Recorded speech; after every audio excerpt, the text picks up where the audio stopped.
Salut les gars et bienvenue dans cette nouvelle vidéo où on continue la formation sur le pop-up builder d'Elementor Pro. Donc dans la première vidéo, on a vu un petit peu ce qu'était un pop-up, comment il se comportait et comment en construire un avec Elementor Pro. Donc je le rappelle, il faut bien la version Pro d'Elementor pour pouvoir utiliser le pop-up builder. Vous n'avez pas accès avec la version free malheureusement. Donc ici dans cette deuxième vidéo, on va voir comment capturer des emails à l'aide du pop-up builder avec Elementor. Donc je vous le rappelle, le site c'est un site que j'ai importé directement avec des modèles préfaits d'Elementor. Donc ici en l'occurrence c'est un site d'une salle de sport, un site de fitness. J'ai pas pris le temps de traduire l'ensemble des pages que j'ai importées, j'ai laissé en anglais. Ça conviendra très bien, c'est juste vraiment pour l'exemple et ici pour le cas de la mini formation gratuite dont vous avez accès ici sur YouTube. Donc maintenant pour capturer des emails, comment ça se passe? Et vous allez directement sur votre back-office, vous allez dans Elementor et dans Réglages. Ensuite dans Intégration, vous descendez ici et vous connectez votre autorépondeur à Elementor Pro. Donc vous pouvez utiliser l'ensemble des répondeurs qui sont à ce niveau-là, donc par exemple GetResponse ou Mailchimp, n'importe. Vous entrez votre clé API qui vous a été donnée avec votre autorépondeur à ce niveau-là et vous faites valider la clé. De cette façon, votre autorépondeur sera connecté avec Elementor. Donc une fois que c'est fait, c'est très bien. Vous allez ici dans Modèle et dans Pop-up, ou fenêtre modale. Ensuite ici, vous faites Ajouter un pop-up. Vous pouvez lui donner un nom si vous le souhaitez, et vous faites Créer un modèle. Donc là, comme je l'avais expliqué dans la première vidéo, vous pouvez très bien choisir un modèle qui est déjà préfet avec Elementor. Il y en a plusieurs, s'il y en a un qui vous convient, vous pouvez le sélectionner et ensuite le personnaliser comme vous voulez, changer les polices, changer la taille de certains éléments, changer les couleurs, etc. Donc là vraiment c'est à vous de voir. Donc moi ce que je vais faire pour l'exemple, c'est que je vais vraiment créer le pop-up de A à Z, comme ça vous pourrez voir vraiment comment on le fait pour faire quelque chose de vraiment personnalisé, tout en restant quand même dans le thème que j'ai importé. Donc ici on peut voir que le pop-up qui va avec mon thème c'est celui-ci. Donc je ne vais pas l'importer, je vais vraiment créer le mien 100% personnalisé. Donc ici je clique sur la petite croix à ce niveau-là. Ici dans Widget je vais cliquer sur plus et je vais faire 2 colonnes. Donc là ce que je vais venir faire c'est que je sélectionne ma section et dans les réglages à ce niveau-là j'ai vraiment accès aux réglages concernant le pop-up. Donc la première chose que je vais faire c'est que je vais agrandir ce pop-up. Donc je vais le mettre à 1000 pixels pour qu'il soit quand même assez large. Et au niveau de la hauteur je vais laisser fit to content pour le moment. Pour l'instant, je laisse également les animations d'entrée et de sortie par défaut. On verra ça un petit peu par la suite. Donc là, ce que je vais faire, c'est que je vais créer mon pop-up. Alors pour capturer un email, forcément, il va falloir proposer quelque chose à votre client. Il faut que votre client soit d'accord de mettre son email pour recevoir quelque chose. Donc en général, ce qu'on fait, c'est qu'on propose quelque chose de gratuit. Donc là, en l'occurrence, c'est un site de salle de sport. Donc ce que je vais faire comme pop-up, c'est que je vais créer un programme envoyé chaque semaine à notre client. Donc un petit programme à faire à la maison en raison du coronavirus, etc. Donc ça peut rester dans le thème que j'ai importé et avec l'actualité, etc. Donc c'est ce que je vais faire ici pour l'exemple. Donc la première chose que je vais venir faire, c'est que je vais importer une image que je vais mettre sur la gauche et je vais venir choisir quelque chose qui est déjà importé dans mon site.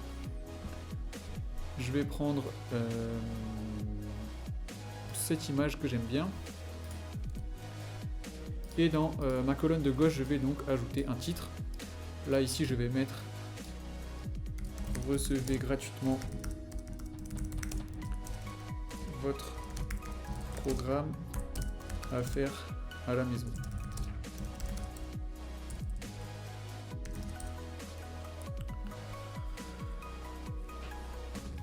Ensuite, je vais venir personnaliser mon titre. Donc, je vais déjà le centrer. Au niveau du style, je vais mettre une couleur.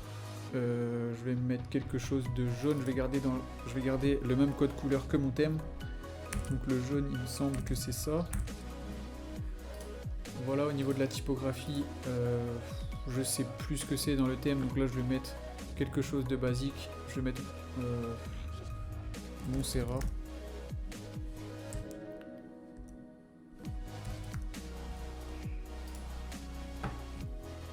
Je vais augmenter un petit peu sa taille. Voilà, comme ceci. La graisse, je vais mettre en bold. Donc ensuite, ce que je vais faire, c'est que je vais ajouter une boîte d'icônes avec donc trois arguments pour pouvoir persuader un petit peu plus le client. Donc là, je vais ajouter ici une boîte d'icônes. Je vais mettre l'icône sur la gauche. Je vais supprimer le paragraphe et je vais laisser juste le titre. Donc je vais mettre chaque semaine dans votre boîte mail. Ensuite au niveau du style, je vais rester sur quelque chose de cohérent. Donc là c'est pareil, je vais remettre... je vais mettre quelque chose de blanc je pense. Au niveau de l'icône et au niveau du contenu, je vais mettre quelque chose de blanc également. Et au niveau de la typographie, je vais rester sur du Montserrat. Donc là je vais venir mettre un fond violet au niveau de mon pop-up pour qu'on puisse voir les textes que j'ai ajoutés en blanc. Donc je viens sélectionner la section ici à ce niveau-là. Et dans les paramètres de ma section, je viens dans style. Et au niveau de l'arrière-plan, je vais sélectionner mon violet. Donc là j'ai mon code couleur que j'ai noté juste à côté. Voilà comme ceci. Et ici donc, je vais changer l'icône et je vais mettre un check. Tac. Et bien évidemment, je vais venir réduire un petit peu. Donc dans style de contenu, je vais venir diminuer un petit peu ce texte.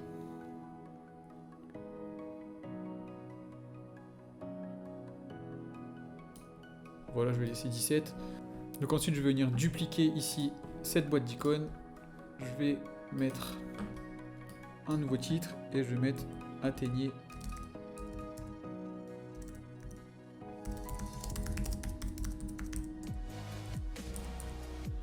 vos objectifs rapidement.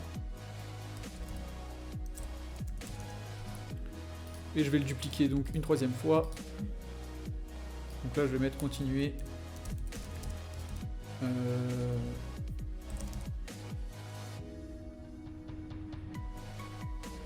Continuer de progresser chez vous. Donc voilà, là c'est pas quelque chose de ouf, c'est vraiment juste pour l'exemple. Après bien évidemment vous pouvez personnaliser exactement comme vous le souhaitez, vos couleurs, vos textes, etc. Donc vous avez accès, comme j'ai dit dans la première vidéo, vous avez accès à l'ensemble des widgets d'Elementor Pro. Donc c'est ça vraiment le gros avantage du Pop-up Builder, vous pouvez exactement le personnaliser comme vous le souhaitez.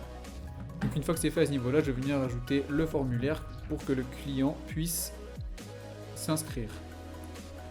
Donc je ne sais pas où il est, je vais taper forme comme ceci. Et là au niveau de mon formulaire, je vais vraiment tout supprimer, je vais laisser juste l'email. Donc j'enlève le nom, j'enlève le message et je laisse juste l'email. Ok, donc là j'ai ajouté mon formulaire, maintenant je viens cliquer ici pour l'éditer et au niveau du contenu, je vais cliquer sur l'email et pour la largeur de colonne, je vais mettre à 50%. Donc là comme ceci et pareil donc au niveau du bouton. Donc là vous avez vraiment l'email à côté du bouton, donc là après bien évidemment vous personnalisez comme vous le souhaitez. Si vous préférez avoir l'email et le bouton en dessous, ça c'est vous qui voyez. Ensuite au niveau de mon bouton, je vais venir mettre recevoir, je veux mon programme.